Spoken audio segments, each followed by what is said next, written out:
I will not ask you about it. What's that? Can you be born with absent? No, well, if you wouldn't be able to speak, swallow, it would be difficult. I don't think that would be likely that person would survive for very long, at least not in eating the normal way. Let's see, so hyoid bone is here. Now we're gonna kind of start from the top and we're gonna look at the vertebral column. So as we go down from the vertebral column, we'll be looking at a few different types of vertebrae. Okay, cervical vertebrae are the first series. Then we have thoracic vertebrae, then lumbar vertebrae. We have the sacrum and the coccyx. We do have a few coccyx bones disarticulated. They're in boxes in the back. We definitely have sacrum in the back disarticulated, and a couple of each of the different types of vertebrae as well. So what we'll look at first are the cervical vertebrae. The cervical vertebrae are numbered, like C1, C2, for example, all the way down. And the first two cervical vertebrae we name. So this is the first cervical vertebrae. This is the atlas. This is the atlas. Looks different from the second cervical vertebrae. This is the axis. Atlas, axis. First one, second one. From there on, the cervical vertebrae look pretty much like this one. Now, how you're going to be able to tell a cervical vertebrae from the other types is you want to look for a couple of things. First, you want to look for this area here, which is the spinous process. The spinous process in a cervical vertebrae is bifurcated. That means it's divided into two. Right? It kind of looks like a peace sign at the top here.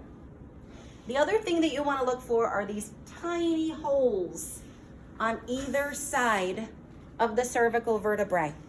Okay? These tiny holes are transverse foramen. Only cervical vertebrae have these two holes, one on either side, the transverse foramen. Of course, all vertebrae are going to have a hole in the middle of them, right? They're all going to have a hole in the middle. That's the vertebral foramen for your spinal cord.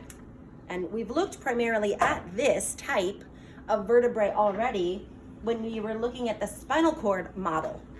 Remember the spinal cord cross section with the gray matter and the white matter? And we were looking at lateral gray horn and so on. That section was taken through a cervical section of the spinal cord. So you'll see a cervical vertebrae there. I'll pull it out after so you can refresh your memory on that. But number one and number two, cervical vertebrae are important. Again, we give them particular names. They're really the only vertebrae as a cervical vertebrae that we name. The others are just, cervical vertebrae 3, cervical vertebrae 4, along those lines. So Atlas, if you've ever studied mythology, the Greek god Atlas had the world on his shoulders. That rings any bells? Okay, so the atlas is what your skull is sitting on.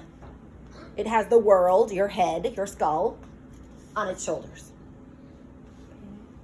These rounded portions here, these condyles, articulate with the occipital bone of the skull.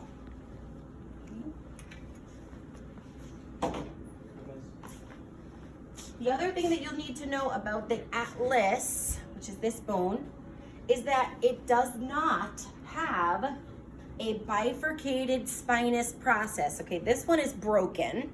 This is a real bone. This bifurcated spinous process is missing, but it should be here on the axis. The atlas doesn't have one. You can see the bifurcation here in this cervical vertebrae, but you don't see a spinous process that's bifurcated on this one. These are the only bones that I will ask you the names of. Which one is the X? Atlas, axis. On the axis, there is a portion of that bone that sticks upwards towards your brain. This portion here is the dens. This is the dens. And it's the dens that also articulates with the atlas to allow you to turn your head. No, Miss Brown, I don't want to quiz next class. Right? So that's the articulation of you kind of turning your head. No. It's the articulation between the atlas and the axis. The dens of the axis allows for that articulation to occur. Sure. I thought that was the hyoid bone. Neither of these are the hyoid bones. The hyoid bone